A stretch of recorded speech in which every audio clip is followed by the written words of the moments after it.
Hello दोस्तों। आज आपको सुनाते हैं नल दमयंती की अमर प्रेम कहानी। आइए जानते हैं। निषाद देश में वीरसेन के पुत्र नल नाम के एक राजा थे। वे बहुत सुंदर और गुणवान थे। वे सभी तरह की अस्त्र विद्या में भी बहुत निपुण थे। उन्हें जुआ खेलने का भी थोड़ा बहुत शौक था। उन्हीं दिनों विदर्भ देश में भीमक नाम के एक राजा राज्य करते थे। वे भी नल के समान ही सर्वगुण संपन्न थे। उन्होंने दमन ऋषि को प्रसन्न करके उनके वरदान से 4 संतान प्राप्त की थी, 3 पुत्र और 1 कन्या। पुत्रों के नाम थे दम, दांत व दमन। पुत्री का नाम था दमयंती। दमयंती लक्ष्मी के समान रूपवंती थी। बड़ी बड़ी आंखें थी। उस समय देवताओं और यक्षों में कोई भी कन्या इतनी रूपवती नहीं थी। उन दिनों जितने भी लोग निषाद देश में आते, वो राजा नल से दमयंती के गुणों का बखान करते। एक दिन राजा नल ने अपने महल के उद्यान में कुछ हंसों को देखा। उन्होंने एक हंसे को पकड़ लिया। हंस ने कहा, आप मुझे छोड़ दीजिए। हम लोग दमयंती के पास जाकर आपके गुणों का ऐसा वर्णन करेंगे कि वह आपको जरूर वर लेगी। वे सब हंस उड़कर राजकुमारी दमयंती के पास गए। दमयंती उन्हें देखकर बहुत खुश हुई। हंसों को पकड़ने के लिए दौड़ने लगी। दमयंती जिस हंस को पकड़ने दौड़ती, वही हंस बोल उठता, राजकुमारी दमयंती। निषाद देश में एक नल नाम का राजा है। वह राजा बहुत सुंदर है। मनुष्यों में उसके समान सुंदर और कोई नहीं है। वह मानो साक्षात कामदेव का स्वरूप है। यदि तुम उसकी पत्नी बन जाओ तो तुम्हारा जन्म और रूप दोनों सफल हो जाए। वह अश्विनी कुमार के समान सुंदर है। मनुष्यों में उसके समान सुंदर और कोई नहीं है। जैसे तुम स्त्रियों में रत्न हो, वैसे ही नल पुरुषों का भूषण है। तुम दोनों की जोड़ी बहुत सुंदर है। दमयंती ने कहा, हंस तुम नल से भी ऐसी ही बात कहना। हंस ने लौटकर राजा नल को उनका संदेश दिया। दमयंती हंस के मुंह से राजा नल की कीर्ति सुनकर उनसे प्रेम करने लगी। उसकी आसक्ति इतनी बढ़ गई कि वह रात दिन उनका ही ध्यान करती रहती। उसका शरीर धूमिल और दुबला हो गया। वे कमजोर सी दिखने लगी। सहेलियों ने दमयंती के मन के भाव जानकर राजा से निवेदन किया कि आपकी पुत्री अस्वस्थ हो गई है। राजा ने बहुत विचार किया और अंत में इस निर्णय पर पहुंचे कि मेरी पुत्री विवाह योग्य हो गई है। दमयंती के पिता ने सभी देशों के राजाओं को स्वयंवर के लिए निमंत्रण पत्र भेज दिया। सभी देशों के राजा हाथी व घोड़ों व रथों से वहां पहुंचने लगे। नारद से सभी देवताओं को भी दमयंती के स्वयंवर का समाचार मिल गया। इंद्र और सभी लोकपाल भी अपने वाहनों सहित रवाना हुए। राजा नल को भी संदेश मिला, तो वे भी दमयंती से स्वयंवर के लिए वहां पहुंचे। मार्ग में देवताओं की नजर नल पर पड़ी, जो स्वयं कामदेव के समान आकर्षक थे। देवताओं ने उन्हें चतुराई से स्वयंवर से हटाने की योजना बनाई। नल के रूप को देखकर इंद्र ने रास्ते में अपने विमान को खड़ा कर दिया और नीचे उतरकर कहा कि राजा नल, आप बहुत सत्यव्रती हैं। हमें आपकी सहायता चाहिए। नल ने उनकी सहायता करने की प्रतिज्ञा ले ली। तब देवराज ने कहा, आप हम लोगों के दूत बन जाइए। नल ने पूछा कि आप कौन हैं? तो इंद्र ने कहा, हम लोग देवता हैं। हम लोग दमयंती के लिए यहाँ आए हैं। आप हमारे दूत बनकर दमयंती के पास जाइए और दमयंती से कहिए कि इंद्र, वरुण, अग्नि और यमदेवता तुमसे विवाह करना चाहते हैं। इनमें से तुम जिसे चाहो उस देवता को अपना पति स्वीकार कर लो। नल ने दोनों हाथ जोड़कर कहा कि देवराज, वहां आप लोगों का और मेरे जाने का एक ही प्रयोजन है, इसलिए आपका मुझे वहां दूत बनाकर भेजे यह उचित नहीं है। जिसकी उस स्त्री को पत्नी के रूप में पाने की इच्छा हो चुकी हो, वह भला उसको कैसे छोड़ सकता है और उसके पास जाकर ऐसी बात कह ही कैसे सकता है। आप लोग कृपया इस विषय में मुझे क्षमा कीजिए। देवताओं ने कहा, नल, तुम पहले हम लोगों से प्रतिज्ञा कर चुके हो कि मैं तुम्हारा काम करूंगा। अब प्रतिज्ञा मत तोड़ो, अविलंब वहां चले जाओ। नल ने कहा, राजमहल में निरंतर कड़ा पहरा रहता है, मैं कैसे जा सकूंगा। इंद्र की आज्ञा से नल ने राजमहल में बिना रोक टोक के प्रवेश किया। दमयंती और उसकी सहेलियां भी उसे देखकर मुग्ध हो गई। जब उन्हें अपनी स्थिति का भान हुआ तो वह लज्जित होकर कुछ बोल न सकी। तब दमयंती ने कहा, तुम यहाँ तक कैसे पहुँचे? तुम देखने में बड़े सुंदर और निर्दोष जान पड़ते हो, पर यहाँ आते समय वारपालों ने तुम्हें देखा क्यों नहीं? उनसे तनिक भी चूक हो जाने पर मेरे पिता बहुत कड़ा दंड देते हैं। नल ने कहा, मैं नल हूँ, लोकपालों का दूत बनकर तुम्हारे पास आया हूँ। सुंदरी, ये देवता तुम्हारे साथ विवाह करना चाहते हैं। तुम इनमें से किसी एक देवता के साथ विवाह कर लो। यही संदेश लेकर मैं तुम्हारे पास आया हूँ। उन देवताओं के प्रभाव से जब मैंने तुम्हारे महल में प्रवेश किया तो मुझे कोई देख नहीं पाया। मैंने तुमसे देवताओं का संदेश कह दिया है। अब जो कहना है कह दो और तुम्हारी जो इच्छा हो वो करो। दमयंती ने बड़ी श्रद्धा के साथ देवताओं को प्रणाम करके मंद मुस्कान के साथ कहा, स्वामी, मैं तो आपको ही अपना सर्वस्व मानकर अपने आप को आपके चरणों में सौंपना चाहती हूँ। जिस दिन से मैंने हंसों की बात सुनी तभी से मैं आपके लिए व्याकुल हूँ। आपके लिए ही मैंने राजाओं की भीड़ इकट्ठी की है।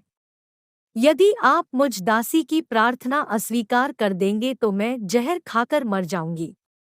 राजा नल ने दमयंती से कहा, जब बड़े बड़े लोकपाल तुमसे शादी करना चाहते हैं, फिर तुम मुझ जैसे मनुष्य से क्यों शादी करना चाहती हो? मैं तो उन देवताओं के चरणों की धूल के बराबर भी नहीं हूँ। तुम अपना मन उन्हीं में लगाओ। देवताओं का अप्रिय करने पर इंसान की मृत्यु हो सकती है।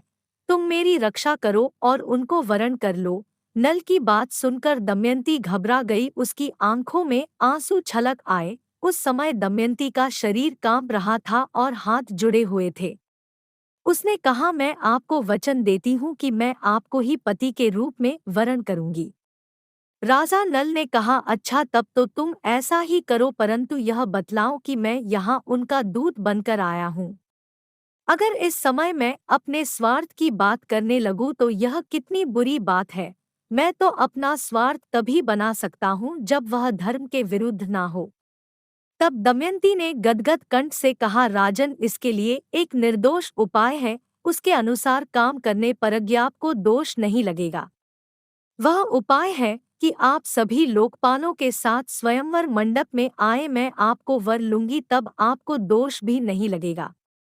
फिर जब राजा नल वापस आए तो देवताओं के पूछने पर उन्होंने कहा, मैं दमयंती के पास गया तो मुझे देखकर वे और उनकी सभी सखियां मुझ पर मोहित हो गई, और आप लोगों के प्रस्ताव को उनके सामने रखने के बाद भी वे मुझे ही वरण करने पर तुली है। स्वयंवर की घड़ी आई। राजा भीमक ने सभी को बुलवाया। शुभ मुहूर्त में स्वयंवर रखा गया। सब राजा अपने अपने यथास्थान पर बैठ गए। तभी दमयंती वहां आई। सभी राजाओं का परिचय दिया जाने लगा। दमयंती एक को देखकर आगे बढ़ने लगी। आगे एक ही स्थान पर नल के समान ही वेशभूषा वाले 5 राजकुमार खड़े दिखाई दिए। यह देखकर दमयंती को संदेह हो गया कि वे देवता है। वह जिसकी भी ओर देखती उन्हें सिर्फ राजा नल ही दिखाई देते। इसलिए वह विचार करने लगी कि मैं देवताओं को कैसे पहचानूं और कौन राजा नल है यह कैसे जानूं। उसे बड़ा दुख हो रहा था। अंत में दमयंती ने यही निश्चय किया कि देवताओं की शरण में जाना ही उचित है। वो हाथ जोड़कर प्रेम पूर्वक देवताओं की स्तुति करने लगी। देवताओं, मैंने हंसों के मुंह से नल का वर्णन सुनकर ही उन्हें पति रूप में वरण कर लिया है। मैंने नल की पाने के लिए ही यह स्वयंवर किया है। आप लोग अपना रूप प्रकट कर दे जिससे मैं राजा नल को पहचान लूं। देवताओं ने दमयंती की बात सुनकर और उसके दृढ़ निश्चय को देखकर उन्होंने उसे ऐसी शक्ति दी जिससे दमयंती ने राजा नल को पहचान लिया। देवता भी प्रसन्न हुए, उन्होंने नल को वरदान दिए। इंद्र ने कहा, तुम्हें यज्ञ में मेरा दर्शन होगा और तुम्हें उत्तम गति मिलेगी। अग्नि ने कहा, जहाँ तुम मेरा स्मरण करोगे मैं वहीं प्रकट हो जाऊंगा, तुम मेरे ही समान प्रकाशमान रहोगे। यमराज ने कहा, तुम्हारी बनाई हुई रसोई बहुत मीठी होगी और तुम हमेशा अपने धर्म में रहोगे। वरुण ने कहा, तुम जहाँ चाहोगे वही जल प्रकट कर सकोगे।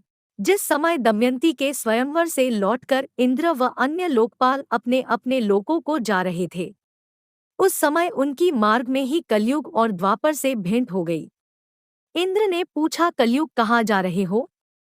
कलयुग ने कहा, मैं दमयंती के स्वयंवर में उससे विवाह करने के लिए जा रहा हूँ।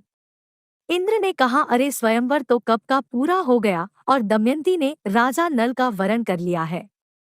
कलयुग ने क्रोध में भरकर कहा, तब तो यह अनर्थ हो गया, उसने देवताओं की उपेक्षा करके मनुष्य को अपनाया, इसलिए उसको दंड देना चाहिए। देवताओं ने कहा, दमयंती ने हमारी आज्ञा प्राप्त करके ही नल को वरण किया है। वास्तव में नल सर्वगुण संपन्न और उसके योग्य है, वे समस्त धर्मों के जानकार है। तब कलयुग में क्रोध में भरकर द्वापर से कहा, मैं नल के शरीर में निवास करके उसे राज्यच्युत कर दूंगा। तब वह दमयंती के साथ नहीं रह सकेगा, इसलिए तुम भी जुए के पासों में प्रवेश करके मेरी सहायता करना। द्वापर ने उसकी बात स्वीकार ली। द्वापर और कलयुग दोनों ही नल की राजधानी में आ बसे।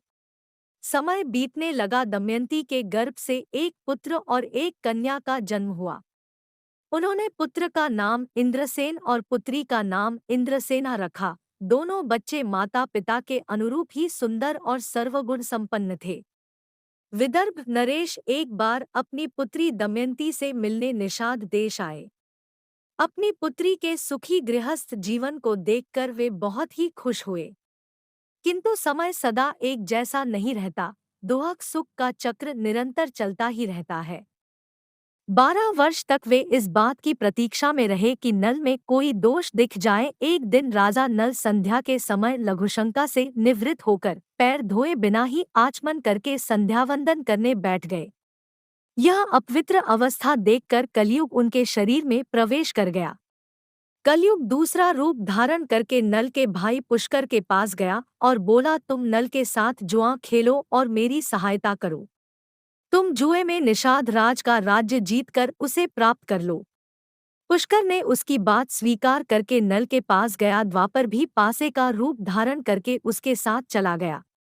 जब पुष्कर ने राजा नल से जुआ खेलने का आग्रह किया, तब राजा नल दमयंती के सामने अपने भाई की बार बार की ललकार सह ना सके और उन्होंने पासे खेलने का निश्चय किया।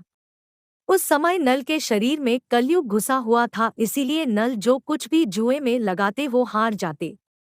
प्रजा और मंत्रियों ने राजा को रोकना चाहा, लेकिन जब वे नहीं माने तो मंत्रियों ने द्वारपाल को रानी दमयंती तक राजा को रोकने का संदेश पहुंचाया।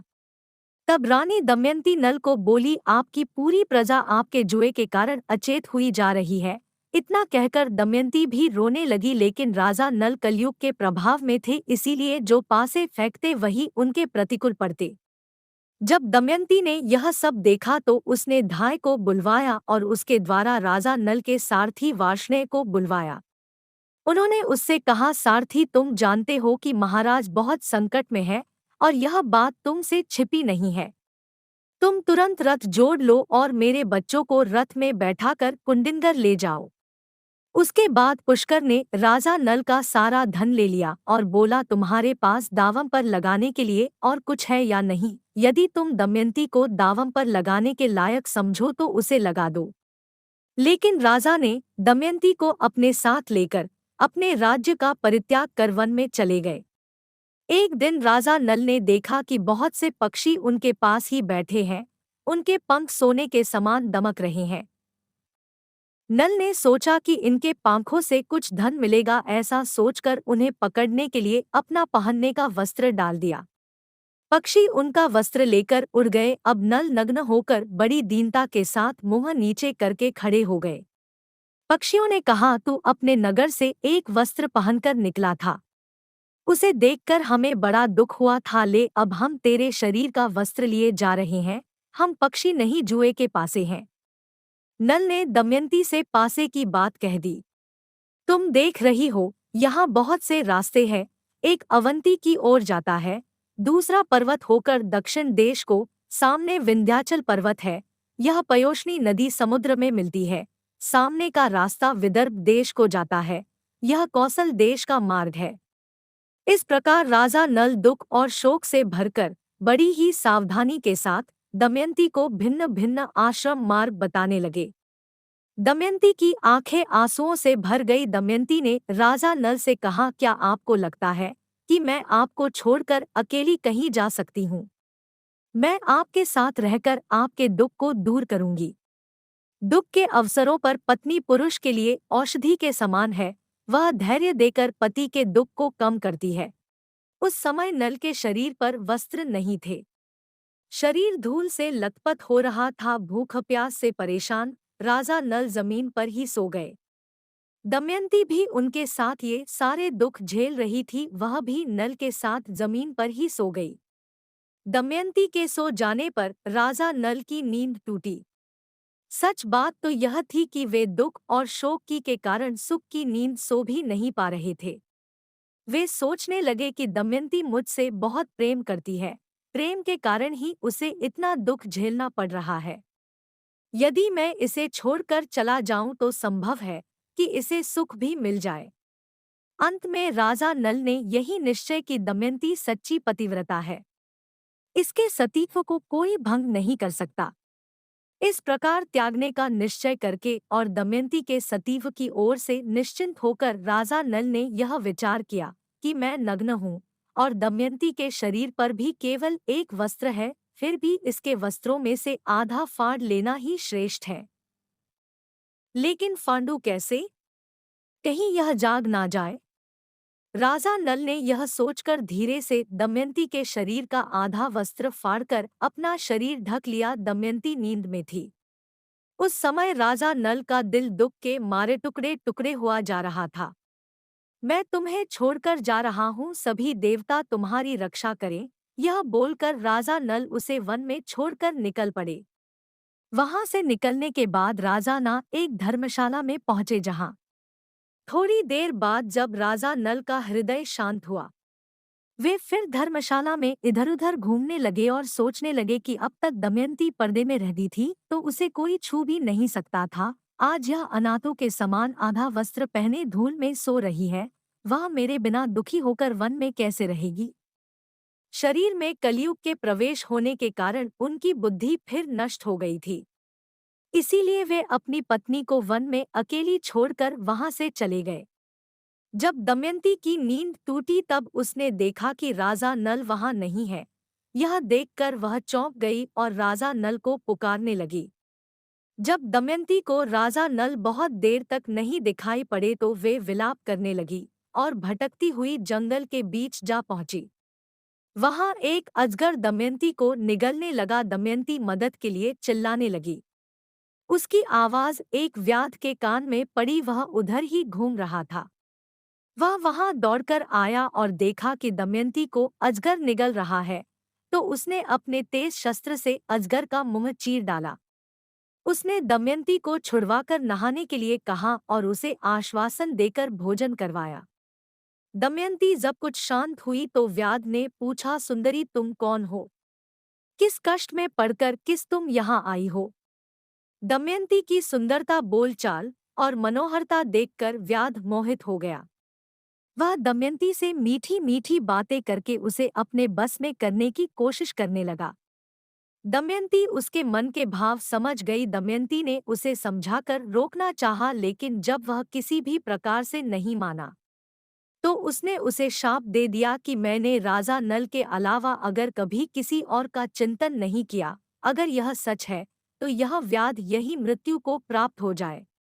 दमयंती के इतना कहते ही व्याध के प्राण पखेरु उड़ गए। व्याध के मर जाने के बाद दमयंती एक निर्जन और भयंकर वन में जा पहुंची।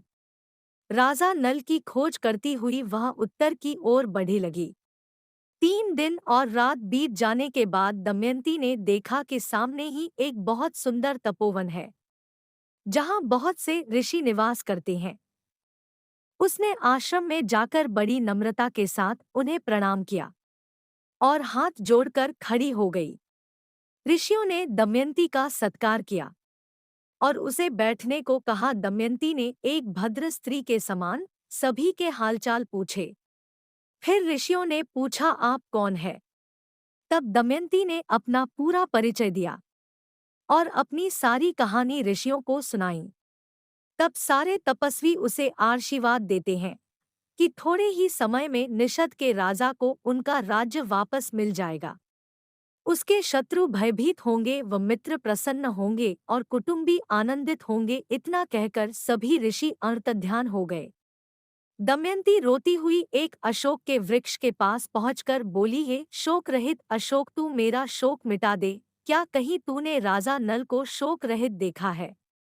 तू अपने शोकनाशक नाम को सार्थक कर। दमयंती ने अशोक की परिक्रमा की और वह आगे बढ़ी गई।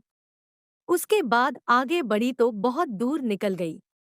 वहां उसने देखा कि हाथी, घोड़ों और रथों के साथ व्यापारियों का एक झुंड आगे बढ़ रहा है।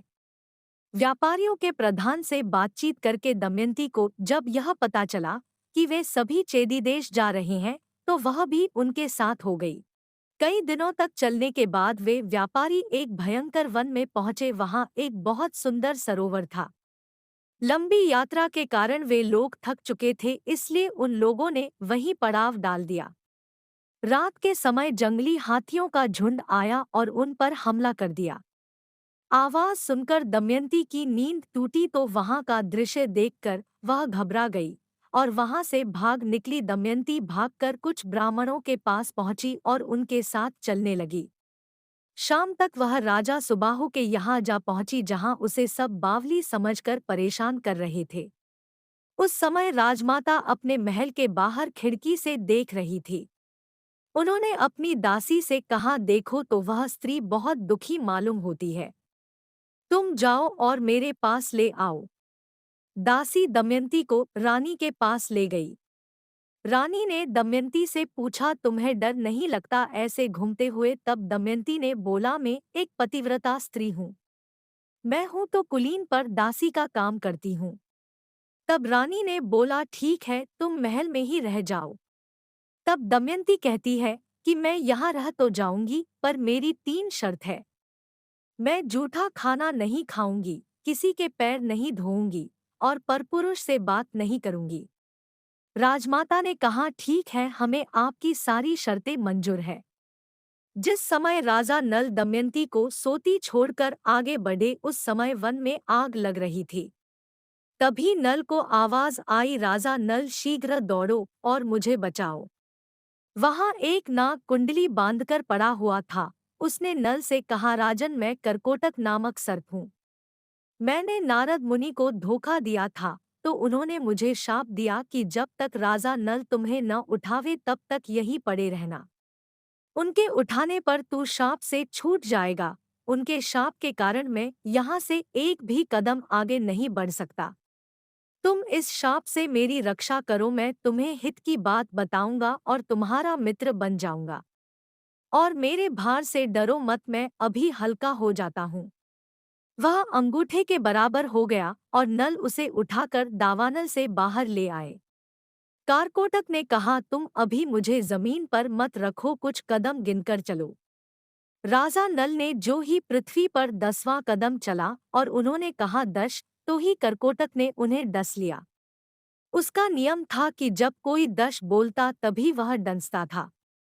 आश्चर्यचकित नल से उसने कहा, महाराज, तुम्हें कोई पहचान ना सके इसलिए मैंने डस के तुम्हारा रूप बदल दिया है। कलयुग ने तुम्हें बहुत दुख दिया है। अब मेरे विष से वह तुम्हारे शरीर में बहुत दुखी रहेगा। तुमने मेरी रक्षा की है। अब तुम्हें हिंसक पशु पक्षी और शत्रु का कोई भय नहीं रहेगा। अब तुम पर किसी भी विष का प्रभाव नहीं होगा और युद्ध में हमेशा तुम्हारी जीत होगी। अब तुम अपना नाम बाहुक रख लो और धूतकुशल राजा ऋतुपर्ण की नगरी अयोध्या में चले जाओ।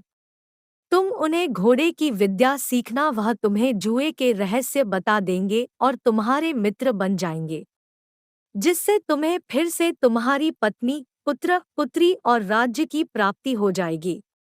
जब तुम अपने पहले वाले रूप को धारण करना चाहो तो मेरा स्मरण करना और मेरे दिए वस्त्र धारण करना। यह कहकर करकोटक ने 2 दिव्य वस्त्र राजा नल को दिए और वह अंतर्ध्यान हो गया। राजा नल वहां से चलकर 10वें दिन राजा ऋतुपर्ण की राजधानी अयोध्या में पहुंच गए। उन्होंने वहां राजदरबार में निवेदन किया कि मेरा नाम बाहुक है। मैं घोड़ों को हाँकने और उन्हें तरह तरह की चालें सिखाने का काम करता हूँ। घोड़ों की विद्या में मेरे जैसा निपुण इस समय पृथ्वी पर कोई नहीं है।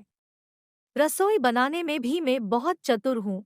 हस्तकौशल के सभी काम और दूसरे कठिन काम करने की चेष्टा करूँगा। आप मेरी आजीविका निश्चित करके मुझे रख लीजिए। उसकी सारी बात सुनकर राजा ऋतुपर्ण ने कहा, बाहुक मैं सारा काम तुम्हें सौंपता हूँ, लेकिन मैं शीघ्रगामी सवारी को विशेष पसंद करता हूँ। तुम्हें हर महीने सोने की 10,000 मुहरें मिला करेंगी, लेकिन तुम कुछ ऐसा करो कि मेरे घोड़ों की चाल तेज हो जाए। इसके अलावा तुम्हारे साथ वार्ष्णेय और जीवल हमेशा उपस्थित रहेंगे।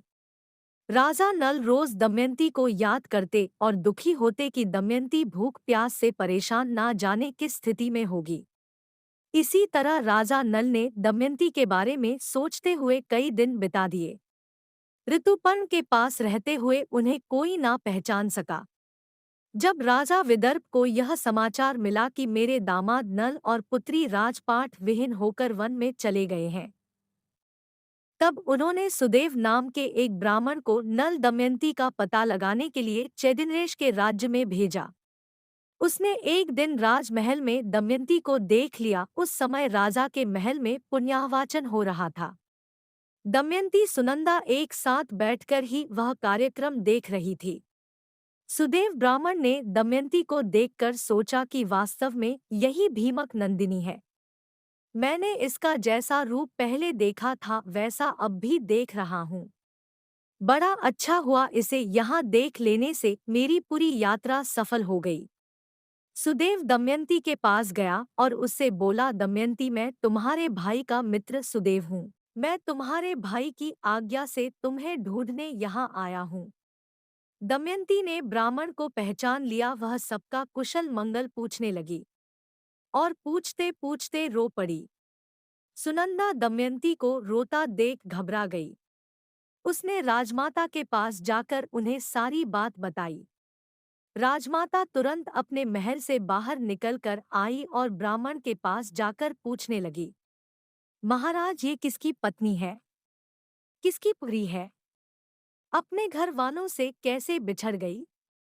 तब सुदेव ने उनका पूरा परिचय उसे दिया।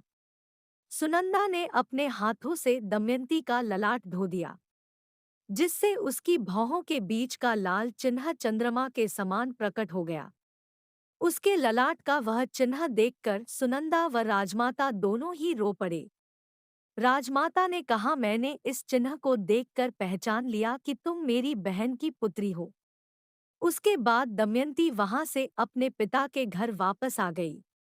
अपने पिता के घर एक दिन विश्राम करके दमयंती ने अपनी माता से कहा कि माँ, मैं आपसे सच कहती हूँ, यदि आप मुझे जीवित रखना चाहती है तो आप मेरे पतिदेव को ढूंढवा दीजिए।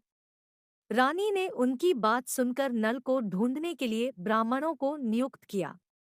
ब्राह्मणों से दमयंती ने कहा, आप लोग जहाँ भी जाएं वहाँ भीड़ में जाकर यह कहे कि मेरे प्यारे छलिया, तुम मेरी साड़ी में से आधी फाड़कर अपनी दासी को उसी अवस्था में छोड़कर कहाँ चले गए? आपकी दासी उसी आधी साड़ी में आपका इंतजार करती रही। आप वहाँ मेरी दशा का वर्णन कर दीजिएगा, जिससे वे प्रसन्न हो और मुझ पर कृपा करे। बहुत दिनों के बाद एक ब्राह्मण वापस आया। उसने दमयंती से कहा, मैंने राजा ऋतुपर्ण के पास जाकर भरी सभा में आपकी बात दोहराई तो किसी ने कुछ जवाब नहीं दिया। जब मैं चलने लगा तब बाहुक नाम के सारथी ने मुझे एकांत में बुलाया। उसके हाथ छोटे व शरीर कुरूप है। वह लंबी सांस लेकर रोता हुआ मुझसे कहने लगा, उच्च कुल की स्त्रियों के पति उन्हें छोड़ भी देते हैं तो भी वे अपने शील की रक्षा करती है। त्याग करने वाला पुरुष विपत्ति के कारण दुखी और अचेत हो रहा था। इसीलिए उस पर क्रोध करना उचित नहीं है। लेकिन वह उस समय बहुत परेशान था। जब वह अपनी प्राणरक्षा के लिए जीविका चाह रहा था, तब पक्षी उसके वस्त्र लेकर उड़ गए। जब ब्राह्मण ने यह बात बताई तो दमयंती समझ गई कि वे राजा नल ही हैं। ब्राह्मण की बात सुनकर दमयंती की आंखों आंसुओं से भर गई। उसने अपनी माता को सारी बात बताई। तब उन्होंने कहा कि आप यह बात अभी पिताजी से ना कहें, मैं सुदैव ब्राह्मण को इस काम के लिए नियुक्त करती हूँ। तब दमयंती ने सुदैव से कहा, ब्राह्मण देवता, आप जल्दी से जल्दी अयोध्या नगरी पहुँचे और राजा ऋतुपर्ण से यह बात कहिए कि दमयंती फिर से स्वेच्छानुसार पति का चुनाव करना चाहती है। बड़े बड़े राजा और राजकुमार आ रहे हैं और स्वयंवर की तिथि कल ही है। इसलिए यदि आप पहुंच सके तो वहां आ जाइए। नल के जीने अथवा मरने का किसी को पता नहीं है, इसलिए वह कल सूर्योदय पूर्व ही वह पति का वरण करेंगी। दमयंती की बात सुनकर सुदेव अयोध्या गए और उन्होंने राजा ऋतुपर्ण से सब बातें कह दी। सुदेव की बातें सुनाकर ऋतुपर्ण ने बाहुक को बुलाया और कहा, बाहुक, कल दमयंती का स्वयंवर है और हमें जल्दी से जल्दी वहां पहुंचना है। यदि तुम मुझे जल्दी वहां पहुंचा सकते हो तो ही मैं वहां जाऊंगा। ऋतुपर्ण की बात सुनकर नल का कलेजा फटने लगा। उसने सोचा कि दमयंती ने दुखी और अचेत होकर ही ऐसा किया होगा, या संभव है वह ऐसा करना चाहती हो। नल ने शीघ्रगामी रथ में 4 श्रेष्ठ घोड़े जोत लिए और राजा ऋतुपर्ण रथ पर सवार हो गए। रास्ते में ऋतुपर्ण ने उसे पासे पर वशीकरण की विद्या सिखाई, क्योंकि उसे घोड़ों की विद्या सीखने का लालच था। जिस समय राजा नल ने यह विद्या सीखी, ठीक उससे पहले ही कलयुग राजा नल के शरीर से बाहर आ गया। कलयुग ने नल का पीछा छोड़ दिया, लेकिन अभी उनका रूप नहीं बदला था। उन्होंने अपने रथ को जोर से हाँका और शाम होते होते वे विदर्भ देश में पहुंचे और राजा भीमक के पास समाचार भेजा गया। उन्होंने ऋतुपर्ण को अपने यहाँ बुला लिया। ऋतुपर्ण के रथ की गूंज से दिशाएं गूंज उठी। दमयंती रथ की घरघराहट से समझ गई कि जरूर इसको हाँकने वाले मेरे पतिदेव हैं। यदि आज वे मेरे पास नहीं आए तो मैं आग में कूद जाऊंगी। उसके बाद अयोध्या नरेश ऋतुपर्ण जब राजा भीमक के दरबार में पहुंचे तो उनका बहुत आदर सत्कार हुआ। भीमक को इस बात का बिल्कुल पता नहीं था कि वे स्वयंवर का निमंत्रण पाकर यहाँ आए हैं। जब ऋतुपर्ण ने स्वयंवर की कोई तैयारी नहीं देखी तो उन्होंने स्वयंवर की बात दबा दी और कहा, मैं तो सिर्फ आपको प्रणाम करने चला आया। भीमक सोचने लगे कि 100 योजन से अधिक दूर कोई प्रणाम कहने तो नहीं आ सकता। लेकिन वे यह सोच छोड़कर ऋतुपर्ण के सत्कार में लग गए। बाहुक वार्ष्णेय के साथ अश्वशाला में ठहरकर घोड़ों की सेवा में लग गया। दमयंती बहुत व्याकुल हो गई कि रथ की ध्वनि तो सुनाई दे रही है, पर कहीं भी मेरे पति के दर्शन नहीं हो रहे। होना हो वार्ष्णेय ने उनसे रथ विद्या सीख ली होगी। तब उसने अपनी दासी से कहा, हे दासी, तू जा और इस बात का पता लगा कि यह कुरु पुरुष कौन है। संभव है कि यही हमारे पतिदेव हों। मैंने ब्राह्मणों द्वारा जो संदेश भेजा था वही उसे बतलाना और उसका उत्तर मुझसे कहना। तब दासी ने बाहुक से जाकर पूछा, राजा नल कहाँ है? क्या तुम उन्हें जानते हो या तुम्हारा सारथी वार्ष्णेय जानता है? बाहुक ने कहा, मुझे उसके संबंध में कुछ भी मालूम नहीं है। सिर्फ इतना ही पता है कि इस समय नल का रूप बदल गया है। वे छिपकर रहते हैं। उन्हें या तो दमयंती या स्वयं वे ही पहचान सकते हैं, क्योंकि वे अपने गुप्त चिन्हों को दूसरों के सामने प्रकट नहीं करना चाहते हैं। अब दमयंती की आशंका और दृढ़ होने लगी कि यही राजा नल है। उसने दासी से कहा, तुम फिर बाहुक के पास जाओ और उसके पास बिना कुछ बोले खड़ी रहो। उसकी चेष्टाओं पर ध्यान दो। वह आग मांगे तो मत देना, जल मांगे तो देर कर देना। उसका एक एक चरित्र मुझे आकर बताओ। फिर वह मनुष्यों और देवताओं जैसे उसमें बहुत से चरित्र देखकर वह दमयंती के पास आई और बोली, बाहुक ने हर तरह से अग्नि, जल व वायु पर विजय प्राप्त कर ली है। मैंने आज तक ऐसा पुरुष नहीं देखा। तब दमयंती को विश्वास हो जाता है कि वह बाहुक ही राजा नल है। अब दमयंती ने सारी बात अपनी माता को बताकर कहा कि अब मैं स्वयं उस बाहुक की परीक्षा लेना चाहती हूँ। इसलिए आप बाहुक को मेरे महल में आने की आज्ञा दीजिए और अगर आपकी इच्छा हो तो पिताजी को बता दीजिए। रानी ने अपने पति भीमक से अनुमति ली और बाहुक को रानीवास बुलवाने की आज्ञा दी। दमयंती ने बाहुक के सामने फिर सारी बात दोहराई। तब दमयंती के आंखों से आंसू टपकते देखकर नल से रहा नहीं गया। नल ने कहा, मैंने तुम्हें जानबूझकर नहीं छोड़ा और ना ही जुआ खेला, यह सब कलयुग की करतूत है। दमयंती ने कहा कि मैं आपके चरणों को स्पर्श करके कहती हूँ कि मैंने कभी मन से परपुरुष का चिंतन नहीं किया, अगर किया हो तो मेरे प्राणों का नाश हो जाए। ऐसा अद्भुत दृश्य देखकर राजा नल ने अपना संदेह छोड़ दिया और कारकोटक नाग के दिए वस्त्र को अपने ऊपर ओढ़कर उसका स्मरण करके वे फिर अपने असली रूप में आ गए। दोनों ने सबका आशीर्वाद लिया। दमयंती को उसके मायके से उन्हें खूब धन देकर विदा किया गया। उसके बाद नल व दमयंती अपने राज्य में पहुंचे। जहां राजा नल ने पुष्कर से फिर जुआ खेलने को कहा तो वह खुशी खुशी तैयार हो गया और इस बार नल ने जुए की हर बाजी को जीत लिया। इस तरह नल व दमयंती को फिर से अपना राज्य व धन प्राप्त हो गया और सुखपूर्वक अपना जीवन यापन करने लगे। दमयंती न केवल रूपसी युवती थी बल्कि जिससे प्रेम किया उसे ही पाने की प्रबल जिजीविषा लिए थी। उसे देवताओं का स्वर्ग रूप वैभव भी विचलित न कर सका और न ही पति का कुरूप हुआ चेहरा उसके प्रेम को कम कर पाया।